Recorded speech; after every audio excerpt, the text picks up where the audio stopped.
Selamat Sabat kepada kita semua. It is a blessing to be here. Adalah menjadi satu berkat untuk ada bersama-sama dengan Anda semua. I don't know with you, but I am already blessed. Saya tidak tahu dengan Anda semua, tetapi bagi saya sudah terberkati. I thank God for the wonderful music that we have listened from this morning. Saya berucap syukur kepada Tuhan oleh karena musik-musik yang indah yang saya sudah dengar sejak pagi tadi. 3 special numbers presented to the throne of grace. Ada 3 lagu pujian yang telah dipersembahkan ke takhta rahmat Allah. But I have been impressed by the second group, the latest string, or the latest group. Tapi saya sangat tertarik dengan lagu yang kedua.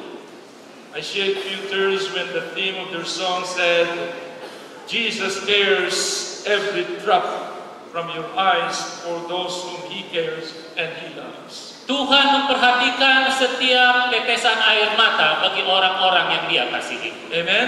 Amin. He cares. Dia memperhatikan. This morning you will see that the topic of our sermon is gospel in words. Pada pagi hari Sabat ini kita akan mengenalkan firman Tuhan yang berjudul Injil di dalam tulisan. But we already have been blessed with the gospel in music. Tetapi kita telah terberkati dengan Injil melalui lagu-lagu pujian. Amen? Amin.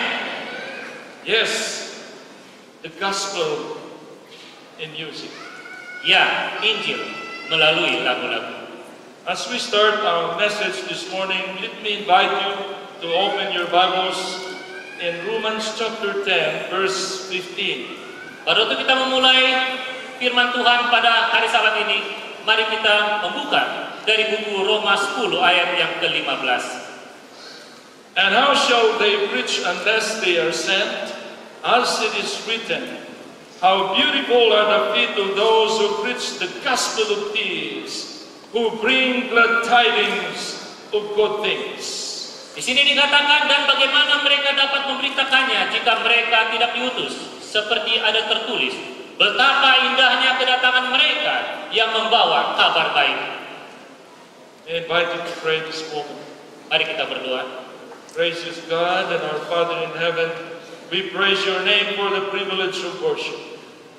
While in other places of the world, the drums of war are beating and rumbling, your people here in this place are enjoying the worship in peace. Thank you for the gospel of Jesus, and may we be fed and may we enjoy the blessings from heaven. And now, oh God, bless us today. May the words from my lips and may the meditation of our hearts only bring honor and glory to your name. In Jesus' name we pray. Amen. 1970 to 1973, 2 students joined canvassing ministry as a student literature evangelist. Pada tahun 1970 sampai 1973, ada 2 mahasiswa yang mengikuti penginjilan buku-buku ini. The one worked in the United States, the other worked in the Philippines, totally opposite around the globe. Yang satu bekerja di Amerika Serikat, yang satu bekerja di Filipina. Mereka berdua berada dari 2 belahan dunia yang berbeda. Both of them graduated from ministerial training in 1973. Mereka ini semua mendapatkan satu pelatihan pada tahun 1973. One began his ministry in New York and the other began his ministry in Central Philippines. Yang satu memulai pelayanannya di kota New York dan yang satu lagi memulai pelayanannya di Filipina bagian tengah. They experienced many levels of responsibilities in the church. Mereka mengalami banyak sekali tanggung jawab di dalam gereja.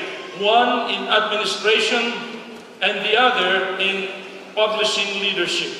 Yang satu melayani sebagai pimpinan, yang satu lagi melayani di bidang penerbitan. Both of them experience work in the local conference, the union, the division, and many others.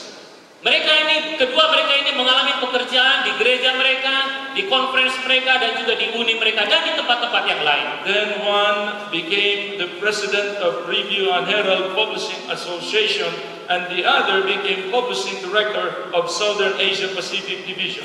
Yang satu menjadi pimpinan di kantor kita di Review and Herald, dan yang satu lagi menjadi pimpinan di kantor divisi kita. And finally in 2010, dan akhirnya pada tahun 2010, God brought them to work together at the General Conference. Tuhan membawa kedua orang ini untuk bekerja bersama-sama di kantor General One Conference. as the president, yang satu sebagai ketua, and the second as the publishing director. dan yang satu lagi sebagai ketua di bidang penerbitan. You know our president. Anda mengetahui siapa pimpinan kita. Elder Wilson has been a literature evangelist like you. Pendeta Wilson adalah seorang penginjil literatur sama seperti Anda semua. We have 9 vice presidents of the General Conference. Di General Conference kita memiliki 9 wakil ketua. 5 of them have been a student literature evangelist. 5 dari antara mereka pengalamannya adalah sebagai mahasiswa penginjil And I can literatur. almost tell you that almost all division presidents have been a student literature evangelist. Dan saya bisa katakan kepada Anda semua bahwa hampir semua pimpinan kita di divisi tadinya adalah mahasiswa penginjil literatur. God is using the publishing ministry to prepare leadership in the church. Tuhan menyediakan pelayanan-pelayanan di penerbitan, di percetakan untuk menjadi pimpinan-pimpinannya di gereja. ONA is established by God with a purpose. UNAI telah dibentuk oleh Tuhan dengan satu tujuan. From this campus will come out great leaders of the Seventh-day Adventist Church. Dari tempat ini akan muncul pimpinan-pimpinan dari gereja kita. And one of God's plan to prepare leadership is to engage in the ministry and evangelism while you are still a student. Dan salah satu daripada cara proses untuk menjadi pimpinan itu adalah Tuhan telah menempatkan Anda di sini untuk menjadi pelayan. This is God's plan. Ini adalah rencana Tuhan. Well, our theme this morning says, our topic this morning says, the gospel in words. Topik pembicaraan kita pada hari ini adalah Injil di dalam tulisan. Our reason for the existence of the church is the gospel of Jesus. Satu alasan kenapa gereja kita ini ada adalah karena Injil Yesus Kristus. The gospel of Jesus and his church started with a small group of 12 disciples. Gereja kita, pelayanan kita dimulai dari satu kelompok yang kecil yang ada 12 murid. It grew up to be a big organization. Dan ini kemudian berkembang menjadi satu organisasi yang besar. The Seventh-day Adventist Church took 110 years to reach the first 1 million members. Untuk gereja Advent memerlukan waktu 110 tahun untuk mencapai jumlah anggota 1 juta. It took us 50 years to reach the second 1 million. Dan memerlukan waktu 50 tahun untuk mencapai 1 juta yang berikutnya. Around 25 million to reach the third 1 million.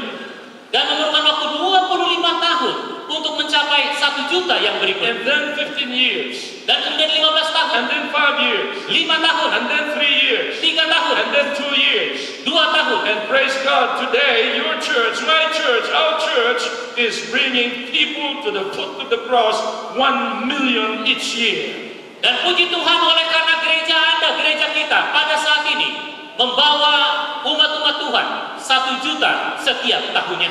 Please let the church say amen. Biarlah kita mengatakan amin.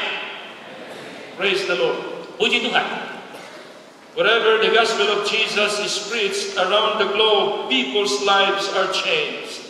Sebagaimana Injil Kristus ini diberitakan ke setiap dunia, ada banyak kehidupan yang We have a dirubahkan. church in Zimbabwe who started with 272 church members. Di Zimbabwe ada satu gereja yang dimulai dengan jumlah anggota 272. ada 272 anggota. with the help of the church members and the pastor and the blessing from God, dengan bantuan daripada setiap anggota, pendeta, dan berkat daripada Tuhan. in 2 years' time, they grew up to 21,500. Dan dalam waktu 2 tahun, mereka menjadi kurang lebih 21.000 anggota. The pastor was invited to the General Conference during our annual council. Pendeta di Zimbabwe ini kemudian diundang ke General Conference pada waktu rapat tahunan. The GC paid all his expenses General Conference membayar semua biaya perjalanannya just to give a report for 5 minutes. hanya untuk memberikan laporan dalam waktu 5 menit. And the world wondered how we as a church can increase to 21,500 in 2 years. Dan semua sangat terheran bagaimana gereja kita di Zimbabwe bisa berkembang dalam waktu 2 tahun menjadi 21.000 orang. In India, they have doubled their membership from 500,000 to 1 million in 5 years. Di India, mereka telah menggandakan jumlah anggota dalam waktu 2 tahun dari 500.000 menjadi 1 juta. Why is this happening? Mengapa ini semua terjadi? Because of the gospel of Jesus. Oleh karena Injil daripada Yesus. But this morning I'm going to talk about the role of the written word in God's plan to preserve His people. Pada pagi ini saya akan menyampaikan tentang bagaimana peran daripada tulisan-tulisan Tuhan di dalam menyiapkan umat-umatnya. From the beginning, God always has a people. Sejak awal, Tuhan selalu memiliki umatnya. People who remain faithful. Orang umat-umatnya yang sangat setia. But now how did God establish His people on this planet Earth? Jadi pertanyaan adalah bagaimana Tuhan membentuk umat-umatnya di dunia ini. God established His people in the Old Testament church and during the time of Christ for the New Testament. Tuhan telah membentuk umat-umatnya pada waktu perjanjian lama dan juga pada waktu perjanjian baru. All the signs that we receive around the world, it is very evident that you and I are living in the last days of the Seventh-day Adventist Church. Dari semua tanda-tanda yang kita lihat di dunia yang terjadi sekarang ini, menjadi satu bukti kepada kita bahwa kita sedang hidup pada akhir zaman ini. But God has chosen a very particular way on how to disseminate the gospel. Dan Tuhan telah memilih satu cara yang paling baik untuk bagaimana menyebarkan Injil kebenaran ini. The gospel in words. Injil dalam bentuk tulisan. We know that Jesus is the living word. Kita tahu bahwa Yesus adalah firman yang hidup itu. And we know that the scriptures is the written word. Dan kita mengetahui bahwa Alkitab ini adalah firman yang dituliskan. But let me go back with you to the Old Testament beginning at Mount Sinai about God's plan. Mari kita sekarang pergi ke perjanjian lama pada waktu Tuhan memberikan firman-Nya di Gunung Sinai. May I invite you to open your Bibles to Exodus chapter 31 verse 18. Mari kita buka Alkitab kita dalam buku Keluaran 31 ayat yang ke-18. And when God had made an end of speaking with him on Mount Sinai, He, God, gave Moses 2 tablets of the testimony, the 10 commandments of God, tablets of stone written with His own finger. Di sini dikatakan dan Tuhan memberikan kepada Musa setelah ia selesai berbicara dengan dia di Gunung Sinai kedua loh hukum Allah, loh batu yang ditulisi oleh jari Allah. Right from the beginning at Mount Sinai, God ordained 2 methods in sharing the word.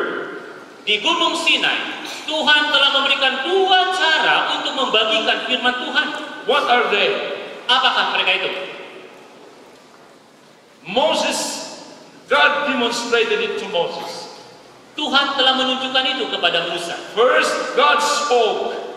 Yang pertama adalah Tuhan berbicara. And then what? Lalu kemudian apa? And He wrote. Dan dia menulis. From that time, God has maintained this method of sharing the gospel. Dan sejak saat itu, Tuhan telah menetapkan cara-cara yang begini untuk menyebarkan Injil The kebenaran. spoken word and the written word. Firman Tuhan melalui ucapan kata-kata dan firman Tuhan melalui tulisan. And let me tell you that the written word is the foundation of the gospel. Dan saya ingin mengatakan kepada Anda bahwa firman Tuhan melalui tulisan adalah merupakan dasar daripada Injil ini. If we go and analyze the text that we have just read, Kalau kita mencoba untuk menganalisis, we see here that the first printing press is the finger of God. menganalisis apa yang Tuhan telah lakukan, bahwa percetakan yang pertama adalah tulisan jari Allah. Of course, the first editor was God Himself. Dan editor yang pertama adalah Tuhan itu sendiri. And the first paper that He used, according to the Bible, is stone. Dan kertas yang dia gunakan pertama adalah batu. And out of that stone, the first book He published was the Ten Commandments. Dan dari batu itu, buku yang pertama yang telah dicetak adalah 10 And buku. believe it or not, established right there the first literature evangelism, with Moses as the first literature evangelist. Dan pada saat itu, Tuhan telah membentuk seorang penginjil literatur yang pertama, dan dia adalah Musa. The Bible says, and Moses turned and went down from the mount with the 2 tablets of the testimony, with the 2 books in his hand. Dan di sana dikatakan bahwa kemudian Musa, pada waktu dia turun dari gunung itu, dia memegang 2 buku itu, 2 loh batu di dalam tangannya. And so God established the written words through the Old Testament church. Jadi Tuhan telah menuliskan, membentuk pelayanan tulisannya bagi gereja ini. Did God continue the process or the methods after Mount Sinai? Apakah cara ini kemudian dilanjutkan setelah keadaan di Gunung Sinai Let me itu? show you quickly what did God do. Mari saya tunjukkan apa yang Tuhan lakukan. God's lasting testimony, He said to Isaiah. Injil Tuhan yang terakhir dia tuliskan kepada Yesaya. Now go, write it before them on a tablet and note it on a scroll, that it may be a testimony for time to come, forever and forever. Dari sana dikatakan kemudian pergilah dan tuliskanlah mereka itu dalam loh batu dan dalam kitab gulungan, supaya ini menjadi satu kesaksian untuk waktunya dan untuk At selama-lamanya. Mount Sinai, God wrote it Himself. Di Gunung Sinai Tuhan menuliskannya sendiri. And through the prophets, He instructed them to write it down. Dan kemudian Tuhan menginstruksikan para nabinya untuk menuliskan. And then here is God's instruction to Jeremiah. Dan ini adalah instruksi Tuhan kepada Nabi Yeremia.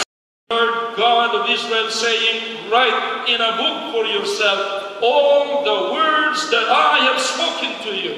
Di sini dikatakan, beginilah firman Tuhan Allah Israel. Tuliskanlah segala perkataan yang telah kufirmankan kepadamu itu dalam satu kitab. God could have just spoken to Moses, to Isaiah, to Jeremiah, and forget it. Tuhan sebenarnya bisa saja hanya berfirman kepada Musa, kepada Yesaya, dan kepada Yeremia. But God said, write it down. Tetapi Tuhan berkata, tuliskan. He said to Jeremiah, write it down. Tuhan berkata kepada Yeremia, And then one day tuliskan. Habakkuk was standing at the top roof of his house. Habakkuk. Dan kemudian Habakuk sedang berdiri di atas rumahnya. And he saw a vision. Dan dia melihat satu khayal. And the vision is all about righteousness by faith. Dan khayal ini adalah mengenai kebenaran oleh iman. And you can find that in Habakkuk chapter 2 verse 4. Dan kita bisa melihat itu atau membaca itu dalam buku Habakuk 2 ayat yang keempat. And that vision of Habakkuk is still our missions today. Dan khayal itu menjadi misi kita sampai pada hari And ini. he stood up there waiting for the instruction of God what to do with the vision.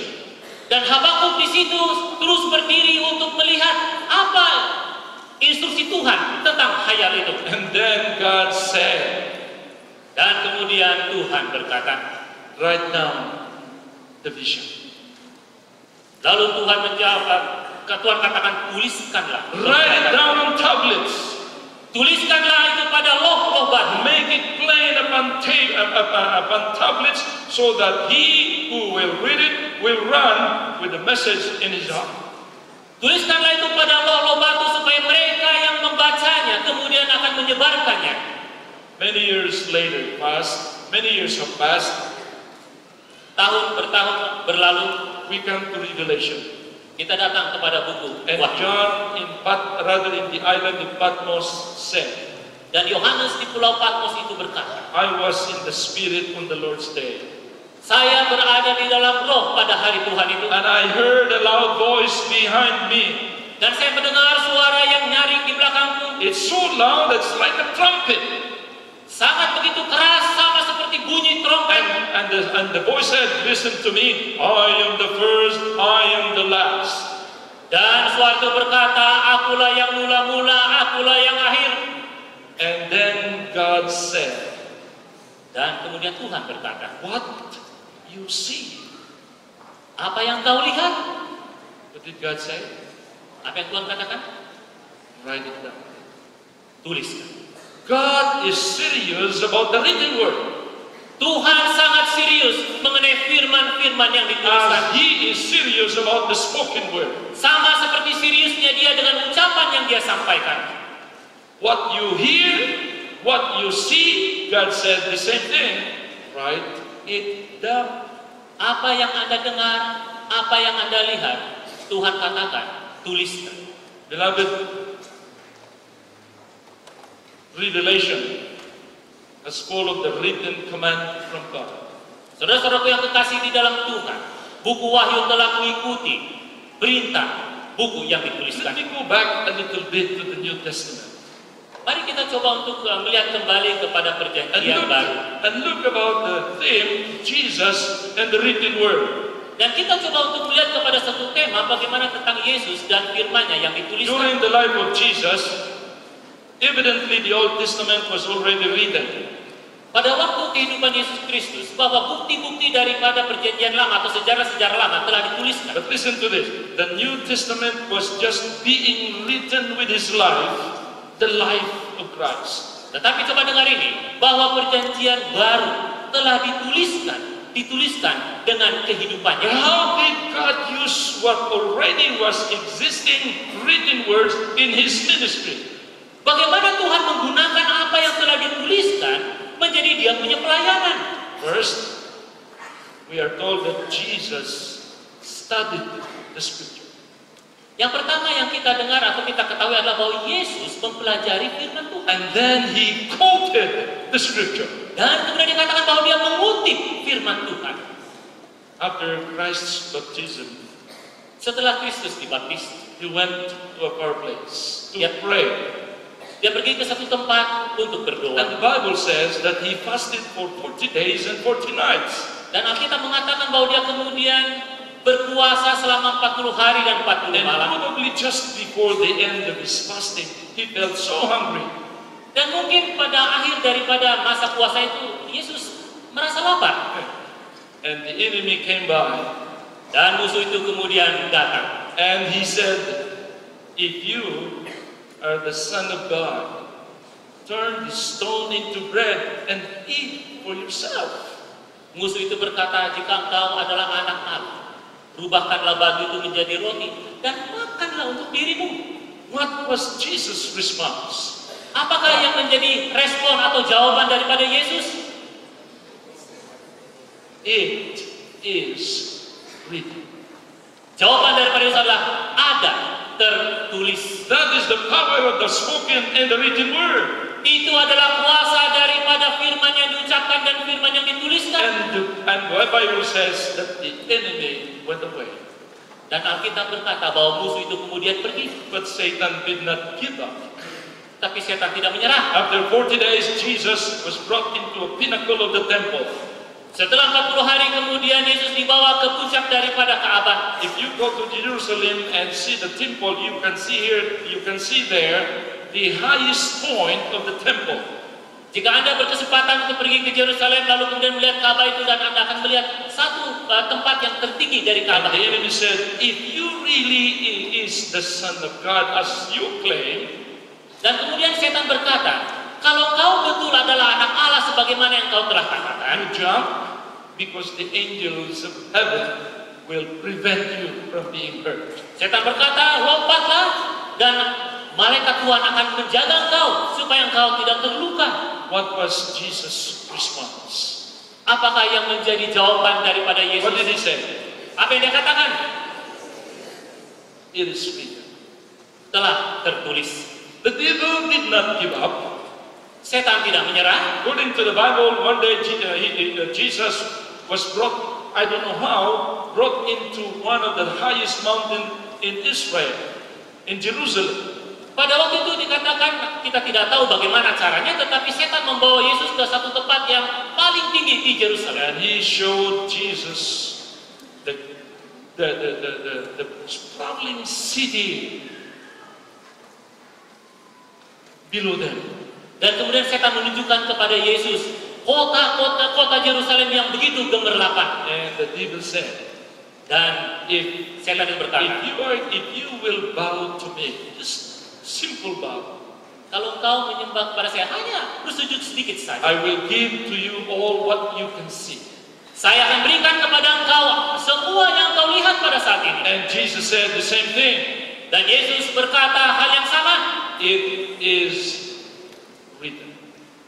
Ada tertulis. 3 times the devil tried to destroy the ministry of Jesus. 3 kali setan berusaha untuk menghancurkan pelayanan Yesus And Kristus. 3 times Jesus knew what to do and what to say. Dan 3 kali Yesus mengetahui apa yang dia harus lakukan dan katakan.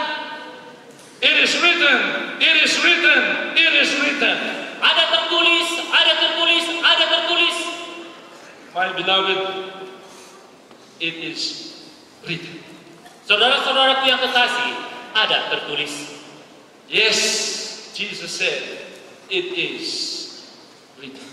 Ya, Yesus katakan, ada Now, let's tertulis. go back to the last book of the Bible, the book of Revelation.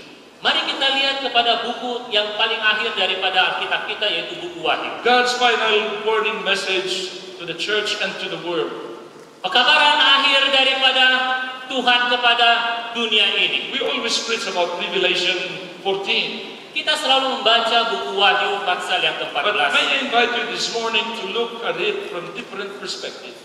Tetapi pada saat ini saya ingin untuk membawa Anda untuk melihatnya dari satu sudut pandang yang lain. Just to view quickly, Untuk melihat ini secara cepat. Revelation 14 verse 6. Wahyu 14 ayat yang ke-6. The Bible says, and I saw another first angel of Revelation 14. And I saw another angel flying in the midst of heaven, having the everlasting gospel to preach unto them that dwell on the earth, and to every nation, and kindred, and tongue, and people. Di situ dikatakan, dan aku melihat seorang malaikat lain terbang di tengah-tengah langit, dan padanya ada Injil yang kekal untuk diberitakan kepada mereka yang diam di atas bumi, dan kepada semua bangsa, dan suku, dan bahasa, dan kaum. And in verse 8, dan pada ayat yang the ke-8, Bible says, and there followed another angel. ayat yang ke-8 dikatakan, dan seorang malaikat lain. In verse 9, Ayat yang it ke-9, says, and the third angel followed them. malaikat yang ketiga mengikut mereka. So how many angels? Jadi ada berapa malaikat? 3. 3. If there is third, there is first and there is second. Dan kalau ada yang ketiga, berarti ada yang pertama, ada yang But kedua. maybe let's see what are the contents of Revelation 14. Tapi mari kita lihat apa isi daripada berita Wahyu 14. It contains the message that says the hour of his judgment has come. Yang pertama adalah bahwa waktu daripada penghakimannya itu telah tiba. Fear God and give glory to him alone. Takutlah akan Allah dan muliakanlah Dia. Don't forget, remember, Babylon is fallen, and that means the earth, because the earth is in apostasy. Dan dikatakan bahwa Babylon itu sudah rubuh, dunia ini dalam kemurtadan. Worship not the beast, worship not the fallen Babylon. Dikatakan janganlah engkau menyembah kepada binatang itu, janganlah menyembah kepada Babylon itu. Now we preach about Revelation 14. Kita tahu bahwa kita mengkhotbahkan Wahyu pasal yang ke-14. But you will ask me, but Pastor, how is that related to publishing? Tapi kemudian kita bertanya, pendeta, bagaimana itu kita hubungkan dengan percetakan? Let me tell you that this message is part of what God said to John. Write it down. Tetapi ingin saya katakan bahwa pekabaran ini adalah bagian daripada apa yang telah Tuhan katakan kepada Yohanes untuk dituliskan. But there is one thing more that I like to add. Tetapi ada satu hal lain lagi yang ingin saya tambahkan. This is now God's plan. Dan ini adalah sekarang rencana Tuhan. Revelation 18:1. Wahyu 18 ayat yang pertama. And after these things, I saw another angel. Dan dikatakan setelah segala sesuatunya ini terjadi, saya melihat malaikat yang lain. This time it is different. Saat ini keadaannya agak He berbeda. come down from heaven with great power, and the earth was lightened with his glory. Dikatakan bahwa malaikat ini turun ke dunia ini dengan satu kekuasaan yang luar biasa, dan dunia ini diterangi, dicahayai oleh kemuliaannya. With the coming of this angel, the earth was lightened with the glory of God. Dengan datangnya malaikat ini dikatakan bahwa dunia ini diterangkan dengan kemuliaannya. And so what about that? Jadi bagaimana tentang Well, itu? let me tell you this. In 1902, Saya katakan, many years after John wrote this text, pada tahun 1902, bertahun-tahun setelah Yohanes menulis firman ini, Ellen G. White said this from God. Nyonya White menuliskan hal ini. And the work of that other angel who comes down from heaven with great power and who lightens the earth with his glory is to be accomplished in a large degree through our publishing houses. Dan dikatakan situ bahwa pekerjaan daripada malaikat ini yang turun dengan kekuasaannya, yang menerangi bumi ini, akan disempurnakan melalui pekabaran percetakan. Beloved, we have a mission. Saudara-saudaraku yang kekasih, kita memiliki satu misi. We all believe that Revelation 14 is relevant to our times. Kita semua percaya bahwa Wahyu 14 adalah untuk waktu kita. But I'm thinking of Revelation 18:1. Tetapi saya berpikir tentang Wahyu 18 ayat yang Brother pertama. Manwike Saudara and Pastor Simon, dan pendeta, listen to what God said. dengarlah apa yang Tuhan katakan. And all publishing leaders, Dan semua pimpinan-pimpinan percetakan kita, the work of that other angel who came after the three angels that lightened the earth with the glory of God will be accomplished to in a large degree through our books and magazines and literature. pekerjaan dari malaikat yang datang setelah ketiga malaikat itu, malaikat yang datang yang akan menerangi dunia ini, akan diselesaikan melalui Injil-Injil percetakan. It's time to lighten the earth with the glory of God. Inilah waktunya untuk kita menerangi dunia ini dengan kemuliaan Tuhan. It's time that the church must give her attention to the canvassing word. Inilah waktunya bagi gereja untuk memfokuskan diri kepada dunia penginjilan. It's time that our young people must grab this opportunity to witness for the Lord. Inilah waktunya bagi orang-orang muda untuk mengambil satu kesempatan untuk menjadi pelayan-pelayan Tuhan. You look at these two statements.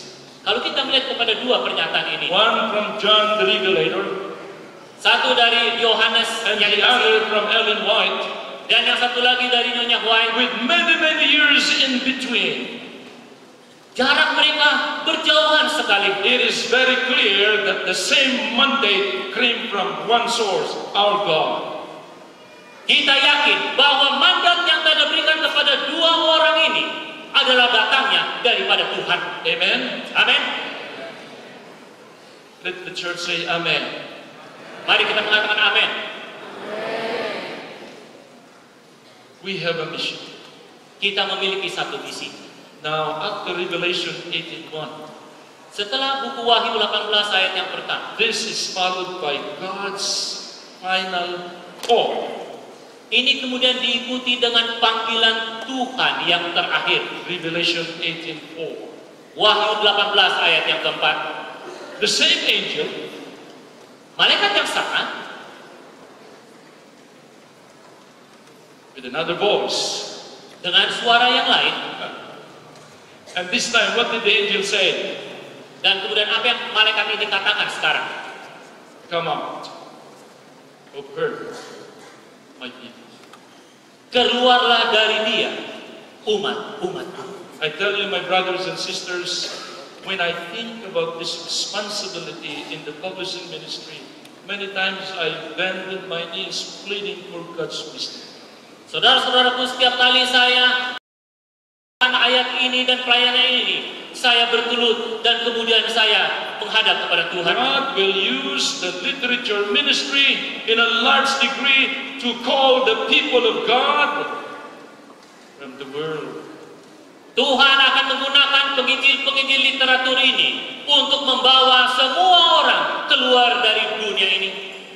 Jesus is saying, "Come out of her, my people." Yesus berkata, keluarlah dari dunia ini, umat-umatku. God, Jesus, the Lord, is saying over the big city of Jakarta, "Come out of her, my people." Tuhan berkata kepada kota Jakarta, keluarlah dari situ, The big umat-umatku. city of Bandung, Dari kota besar di the Bandung, big city of Medan, kota besar Medan, Ujung Pandang, Ujung Pandang, Surabaya. Surabaya, Of course, you also include Pontianak. dan juga termasuk Pontianak. God has still a people. Tuhan masih memiliki umat-umatnya. Remember that God always has a people. Ingat bahwa Tuhan selalu memiliki umat-umatnya. We have 18 million church members today. Pada hari ini kita memiliki kurang lebih 18 juta anggota But jemaat. we still have millions and millions out there waiting to come out of Babylon. Dan masih banyak jutaan orang di luar sana yang mau keluar dari Babylon. This is the mission of Christ, Ini adalah misi daripada Kristus, to call His people out of Babylon. untuk memanggil umat-umatnya keluar dari dunia. Yes, this is His mission. Ya, ini adalah misi Tuhan. My beloved, Saudara-saudaraku yang I would terkasih, like to tell you one thing this morning, saya ingin menyampaikan sesuatu kepada Anda pada saat ini, that the mission of Christ bahwa misi daripada Kristus, is also a mission. bahwa misi daripada Kristus adalah juga misi kita. Amen? Amin. Misinya, misi adalah misi kita. God's mission is our mission. Misinya, misi adalah misi saya. God's mission is my vision. This is our mission. Ini adalah misi kita. Calling the people of God out of Babylon. What else do we? What else is our mission? Memanggil orang-orang, memanggil umat-umat Tuhan keluar dari Babylon. Apalagi yang menjadi misi kita? Jesus, imagine Jesus hanging on the cross. Coba bayangkan bagaimana waktu Yesus tergantung di kayu salib. His body filled with blood oozing from different wounds inflicted by the Roman soldiers. Tubuhnya dilumuri oleh darah akibat oleh cambukan daripada tentara-tentara Roma. And he said, Lord, pray to his Father. Dan kemudian dia berdoa kepada Tuhan berkata, Tuhan, You have given these people to me. Engkau telah memberikan orang-orang ini kepadaku. I could just imagine the Lord saying, there are so many more people that you need to claim from the fallen body. Dan saya bisa membayangkan bagaimana Tuhan Allah Bapa itu berkata bahwa masih banyak lagi orang-orang yang kau harus panggil dari Babylon yang telah runtuh itu. How can you help his mission? Bagaimanakah Anda bisa menolong misi daripada Tuhan? Remember, misinya adalah misi kita. Ingat, God's mission is our mission. What can we do to help him? Apa yang boleh kita lakukan untuk membantu atau menolong itu? We cannot do much. Tidak banyak yang kita bisa But you lakukan. know what? Here is what Ellen White said. I have been shown that our publications be printed in different languages and sent to every civilized country. Jadi White mengatakan bahwa saya telah ditunjukkan bahwa setiap cetakan-cetakan kita harus dicetak dan kemudian dicetak dalam berbagai bahasa dan dibagikan ke seluruh bangsa. And she said, at any cost. Dan dikatakan berapapun biayanya, At any cost. berapapun biayanya. Are we doing this in our time? Apakah kita sedang melakukannya ini pada saat ini? During the time of the early church, they did it so much sacrifice to proclaim the gospel through the written word. Pada waktu gereja yang mula-mula mereka melakukannya dengan sangat luar biasa, mencetak tulisan-tulisan buku tentang firman Tuhan. Then she followed the statement by saying, I have been shown that the press is powerful for good or evil. Lalu dia katakan bahwa setelah ditunjukkan bahwa cetakan atau percetakan bisa digunakan untuk kebaikan atau kejahatan. Our literature can reach and influence the public mind as no other means can. Dikatakan bahwa setiap buku-buku yang dicetak dapat menjangkau setiap pikiran manusia yang tidak dapat dilakukan oleh apapun. You know, if Jesus is here standing before us, Anda tahu jika Tuhan atau Yesus berada di sini berdiri di hadapan kita, He would say, Dia akan berkata, I still have so many people in Jakarta, masih banyak orang yang ada di Jakarta, in Bandung. di Bandung, And Jesus would say, dan Yesus akan berkata, young people, orang-orang muda, how many of you will help me? berapa banyak di antara kalian yang akan menolong saya? Faculty members, Para staf dan dosen, Jesus would, how many of you will help me? Yesus akan berkata, bagaimana Anda akan menolong saya? To call my people Untuk memanggil umat-umatku out of Babylon. keluar dari Babylon. How many of you will help me? Jesus would say. Berapa banyak dari antara kalian akan membantu Yesus? What will be our response? Apa yang akan menjadi jawaban kita? Well, God revealed again to the prophet. Tuhan menunjukkan kembali kepada nabinya. Ellen White said, the time has come when the church has to distribute literature like the leaves of autumn. Nyonya berkata bahwa waktunya akan tiba bagi gereja untuk membagikan setiap tulisan-tulisan ini, buku-buku ini, seperti daun yang jatuh pada waktu musim gugur. We don't have autumn in Indonesia. Di Indonesia mungkin tidak ada musim gugur. But just think of the heavy downpour every afternoon. Heavy downpour of rain every afternoon. Tetapi coba kita bayangkan bagaimana air hujan pada waktu hujan deras itu turun setiap hari. Since I arrived here, every afternoon, plenty of rain. Semenjak saya tiba di sini, setiap hari, setiap sore selalu ada hujan. We don't have leaves of autumn, Kita tidak memiliki daun yang gugur pada waktu musim gugur, but we have plenty of rain. tetapi kita punya banyak hujan. And so I would translate what Ellen White said. Jadi saya akan terjemahkan apa yang Nyonya White katakan. We have to distribute literature like the heavy downpour of rain during the rainy season in Bandung. Kita harus membagikan buku-buku ini sama seperti ketika hujan deras jatuh di kota Bandung. Imagine books raining over Jakarta. Coba kita bayangkan bagaimana jika ada hujan buku di Jakarta. Imagine great controversy book raining over Bandung. Coba kita bayangkan buku kemenangan akhir jatuh seperti hujan di kota Bandung. This is God's plan. Ini adalah rencana Tuhan. Unfortunately, God needs help. Namun Tuhan memerlukan bantuan. He cannot do this alone. Dia tidak dapat lakukan ini sendiri. But He can use you. He can use us. He can use me. Tetapi Dia dapat menggunakan Anda, Dia dapat menggunakan kita semua, Dia dapat menggunakan saya. So what is God's plan?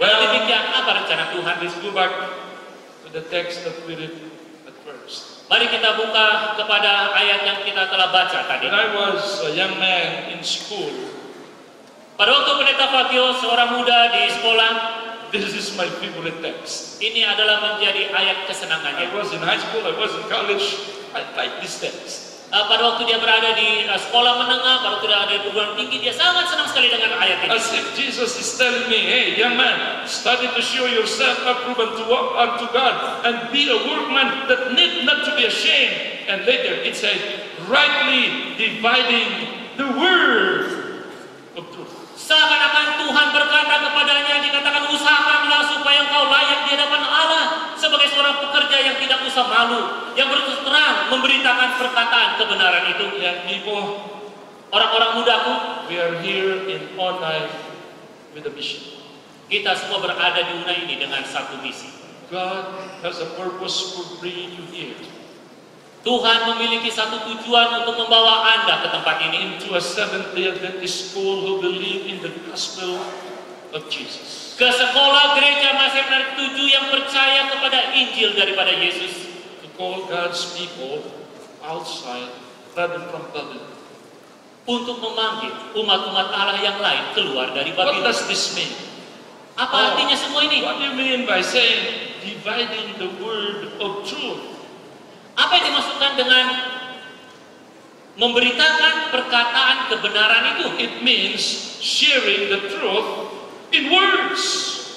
Artinya membagikan pekabaran ini atau kebenaran ini melalui tulisan-tulisan. Both the spoken and the written. Membagikan dengan firman melalui ucapan dan melalui tulisan. And so, what is our responsibility in ONAI or Indonesia Adventist University? What is our responsibility? Dengan demikian, apa yang menjadi tanggung jawab kita di Universitas Advent Indonesia ini? Apa tanggung jawab kita? God has instituted a plan. Tuhan telah menanamkan satu rencana. When school closes, Pada waktu masa libur, there will be opportunity for many students to go out into the field as literature evangelists. ada banyak kesempatan bagi setiap mahasiswa untuk pergi ke field untuk menjadi The penginjil literatur. faithful literature evangelist finds his way into many homes where he leaves precious reading matter containing the truth for this time. Setiap penjual buku dengan imannya akan pergi ke setiap rumah dan kemudian akan meninggalkan tulisan-tulisan ini tentang kebenaran pada saat ini. Yes, thank God for this opportunity to bring hope into every home.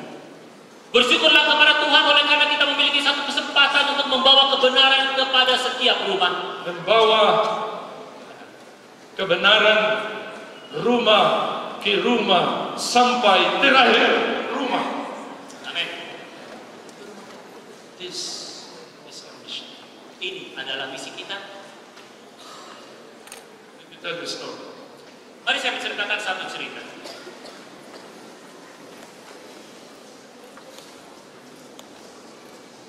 I was preaching in one big church in central Philippines. Pada hari itu saya sedang berbicara di satu gereja yang besar di Filipina Tengah. And usually after you preach, you stand at the door to shake the hands of the church members. Dan biasanya setelah khotbah itu kita akan berdiri di depan pintu untuk bersalaman dengan setiap anggota jemaat. And so, Dan kemudian I was shaking the hands of our people. saya menyalami Selamat sabat. Selamat anggota sabat. orang dengan selamat sabat. And as the line goes on, Dan pada waktu barisan daripada umat Allah ini terus there berjalan, was a middle-aged lady ada seorang wanita setengah baya who did not shake my hand. yang tidak menjabat tangan saya. Instead, he hugged me and kissed me left and right. Dan wanita yang kemudian tidak menjabat tangan saya, tapi kemudian memeluk saya dan mencium pipi kiri, pipi kanan. Wait, sister, wait. Nah, tunggu, lalu kemudian pendeta Fabio agak sedikit risih dengan itu. You know, in the Philippine culture, you don't kiss the pastor.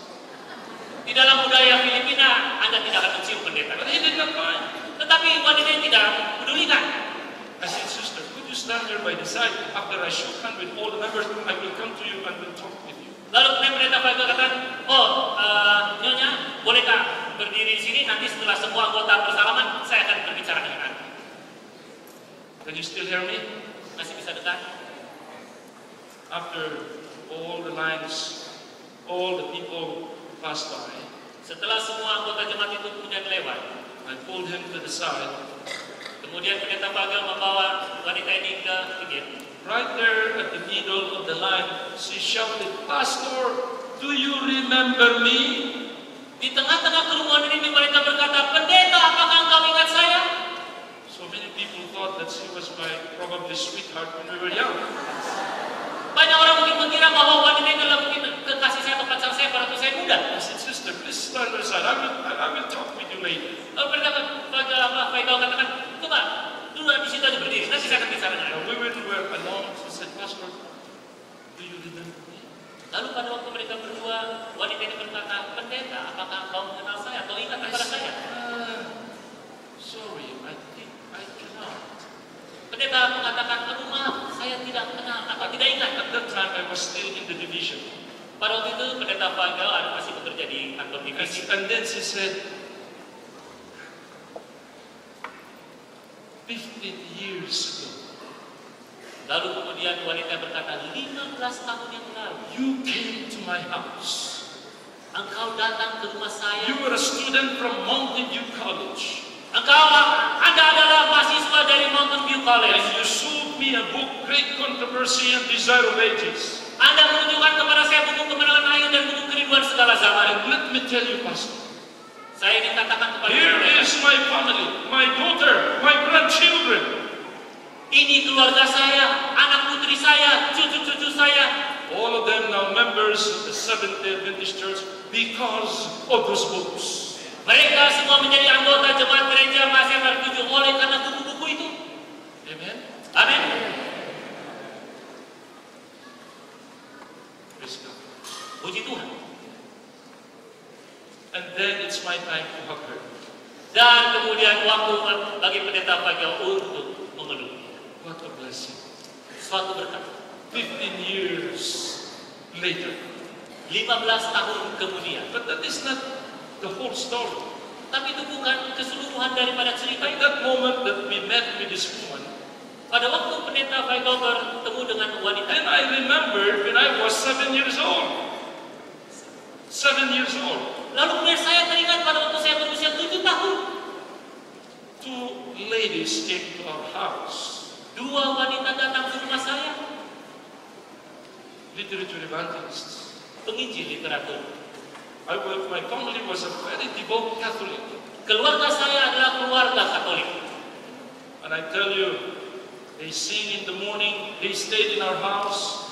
They sing in the morning, they sing in the evening, they pray morning and evening. Kedua wanita ini tinggal di rumah saya. Mereka bernyanyi pada waktu pagi hari, mereka bernyanyi pada waktu sore hari, mereka berdoa. I was impressed. Saya sangat tertarik dengan But mereka. I did not mind them. Tapi saya tidak memperhatikan mereka. But the following Tetapi pada saat these berikutnya, 2 ladies invited me, a 7-year-old boy, to go to the Seventh-day Adventist Church. kedua wanita ini mengundang saya berusia 7 tahun untuk pergi ke gereja. I was sitting in the Sabbath school. Saya duduk di sekolah Sabat. The literature evangelist was telling the story. Penginjil literatur ini sedang menceritakan satu And cerita. the story was the flood of Noah.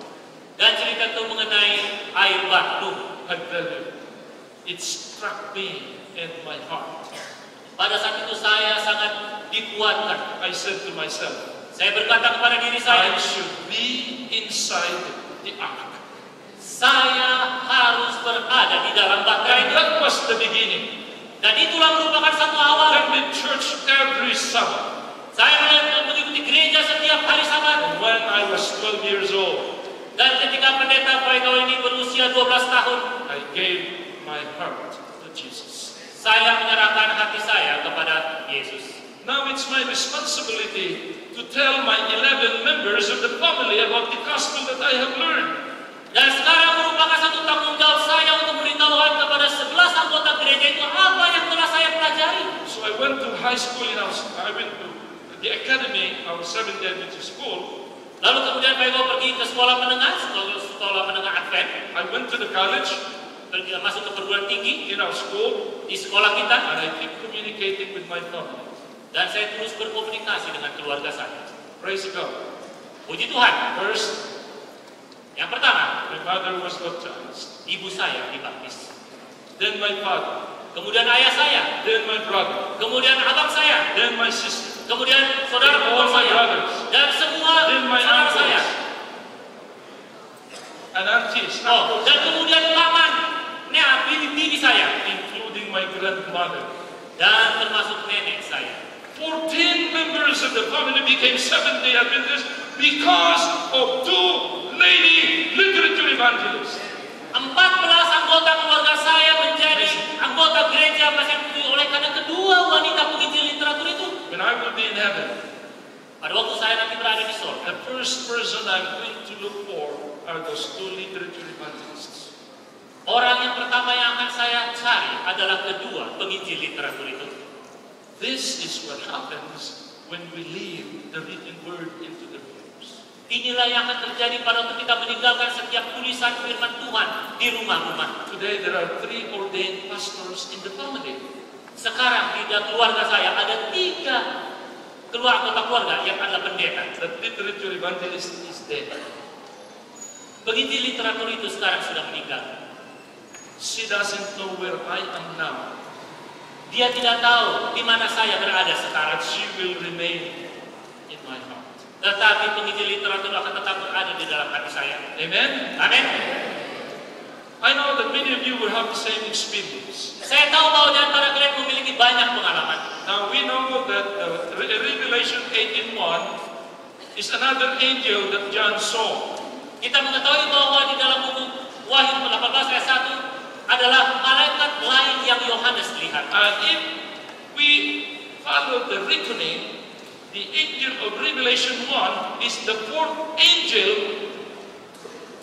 Dan kalau kita melihat dengan kita mengikuti ini bahwa malaikat pada Wahyu pertama itu adalah malaikat yang keempat. And the message and the mission of the 4th angel is to call people out of Babylon. Dan misi daripada malaikat yang keempat itu adalah untuk memanggil umat-umatnya keluar dari Babylon. Beloved, we need ambassadors Saudara-saudaraku yang kekasih, kita memerlukan duta-duta to call his people out of Babylon. untuk memanggil umat-umat Tuhan keluar dari Babylon.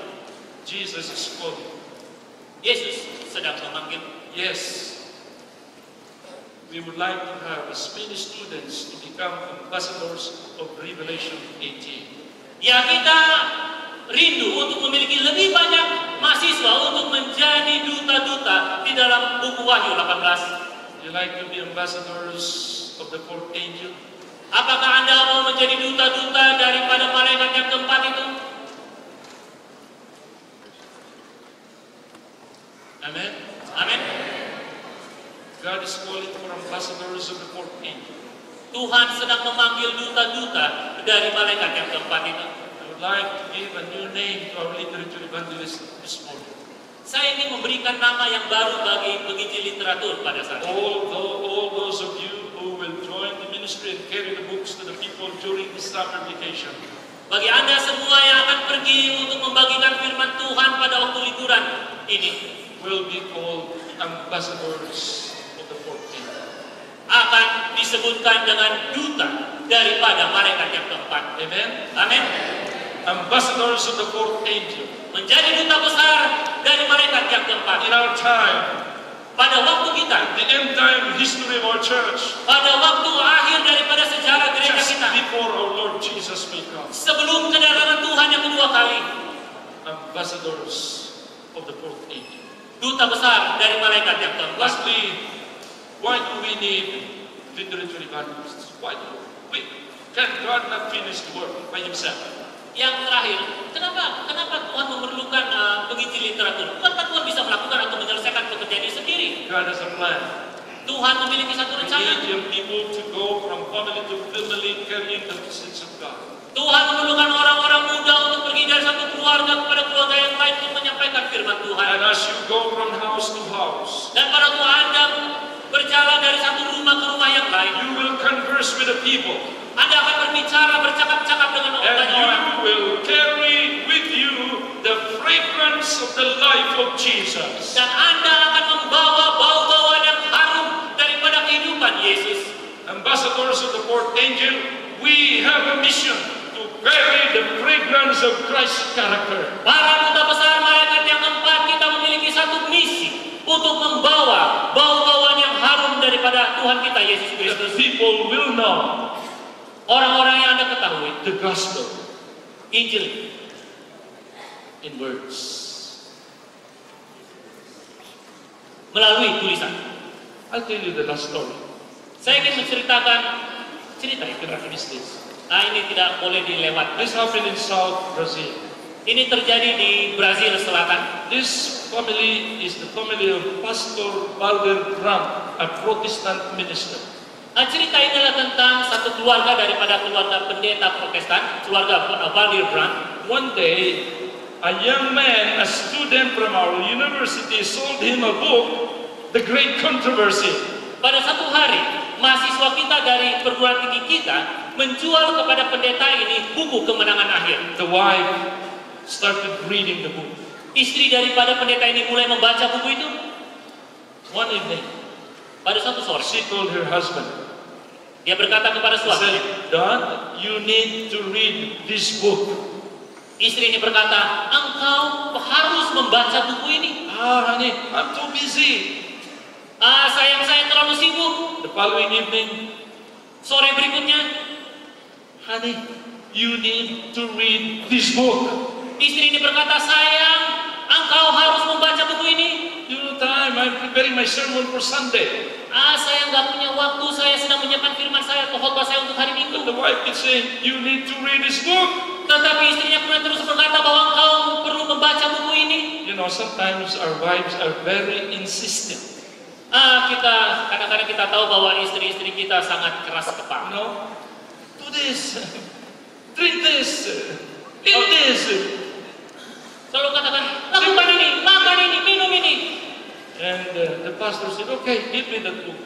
Lalu pendeta ini berkata, oke, kasih itu buku kepada saya. And he started reading Dan dia mulai membaca, and reading dan membaca, and reading. dan membaca. And there he discovered the truth. Dan pada waktu itulah, disitulah dia mendapatkan kebenaran itu. For 20 years, I have been preaching the wrong sermon. Dia berkata, waduh, selama 20 tahun saya telah menyampaikan firman-firman yang salah. Now I discovered that the Saturday Sabbath is not Sunday, but Saturday. Dan sekarang saya mulai mengetahui bahwa hari ketujuh yang suci itu bukan hari Minggu. After reading the book, Setelah membaca buku itu, he requested for Bible studies. dia kemudian meminta untuk belajar Alkitab. He was converted. Dan kemudian dia ditobatkan. Then, one Sunday, Pada satu hari Minggu, I would say the last Sunday, mungkin saya bisa katakan hari Minggu terakhir, he went to his church. dia pergi ke gerejanya. And he said, my brothers and my sisters, this is my last standing. This is my last time to stand before you. Dia berkata bahwa saudara-saudaraku, inilah hari terakhir saya berdiri di hadapan Anda. Please forgive me. Maafkan saya. For 20 years I've been telling you the wrong day of worship. Selama 20 tahun saya telah mengabarkan kepada Anda hari yang salah, hari perbaktian I itu. found out the truth and I'm going to follow the truth. Tetapi saya mendapatkan kebenaran dan saya mau mengikuti kebenaran itu. This is my last worship with you on Sunday. Ini adalah hari terakhir saya berbakti dengan Anda pada hari Minggu. If you allow me, those of you who are interested, please come on Saturday and we will have worship on Saturday.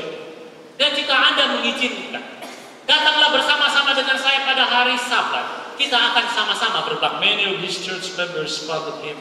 Banyak dari anggota jemaatnya yang kemudian mengikuti dia. The whole family was baptized. Seluruh keluarga daripada pendeta ini dibaptiskan. Now this is very interesting part of the story. Ini ada satu hal yang paling menarik dari cerita ini. One day, Satu hari, they were interviewed in our television in Brazil. keluarga ini kemudian diwawancarai di televisi kita di Brasil. This is our television Adventist network in Brazil. Ini adalah televisi kita yang ada di Brasil. While the family was being interviewed, Ketika keluarga ini diwawancarai,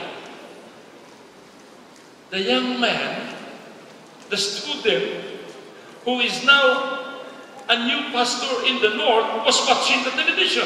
orang muda ini yang telah mengabarkan kabar ini adalah seorang pendeta di sebelah utara. And he said, This is Pastor Van der Brand. I told him the great controversy. This is the man. He was watching television. Yes. Dia berkata, ini adalah pendeta Brand yang mana saya berikan buku kemenangan akhir itu. Ya, ini adalah orangnya. He picked up the phone Kemudian pendeta ini mengangkat telepon and called the division publishing director. dan kemudian memanggil direktur penerbitan dari divisi. Pastor, Pendeta, I heard that the family is looking for the person who sold him the book. saya mendengar bahwa keluarga ini sedang mencari seorang muda yang telah menjualkan buku ini kepada mereka. I am the one. Saya, dia. I am the one. director, okay, go to the airport. Lalu kemudian direktur percetakan ini mengatakan, oke, pergi ke airport. You buy an air ticket and come right away to Sao Paulo. Immediately. Kamu terbang dan berangkat secara langsung ke Sao Paulo. Took to the airport, took the flight, went to Sao Paulo. Pendeta ini kemudian berangkat dengan mobilnya, naik pesawat dan pergi ke Sao Paulo. And finally, right there in the Adventist television studio, the whole family met the student who sold him the book, who is now a young ministerial intern. Pada saat itu, keluarga ini bertemu dengan orang muda yang telah menjadi pendeta muda yang telah menjualkan kepada mereka buku kemenangan akhir itu. What a blessing. Suatu berkat. Beloved, someday, Saudara-saudaraku yang kekasih, pada satu hari, those of you who will participate in the student program, bagi Anda yang akan mengikut pada acara penginjil literatur those ini, of you who will volunteer to help Jesus call people, his people out of Jakarta, out of Bandung, and out all of the cities in Indonesia. bagi Anda yang dengan sukacita dan rela untuk menjadi pelayan Tuhan memanggil orang-orang keluar dari Babylon, Will see a person out of family accepting the Lord. Anda akan melihat keluarga-keluarga yang menerima Yesus. And this is your greatest reward. Dan ini adalah hadiah Anda yang terbesar. Amen. Amin. Yes. Whole family. Ya, seluruh keluarga. With a student literature evangelist. Finally, Dengan penginjil literatur mahasiswa itu. Ellen White said the bookwork is the quickest way to give the message in our time.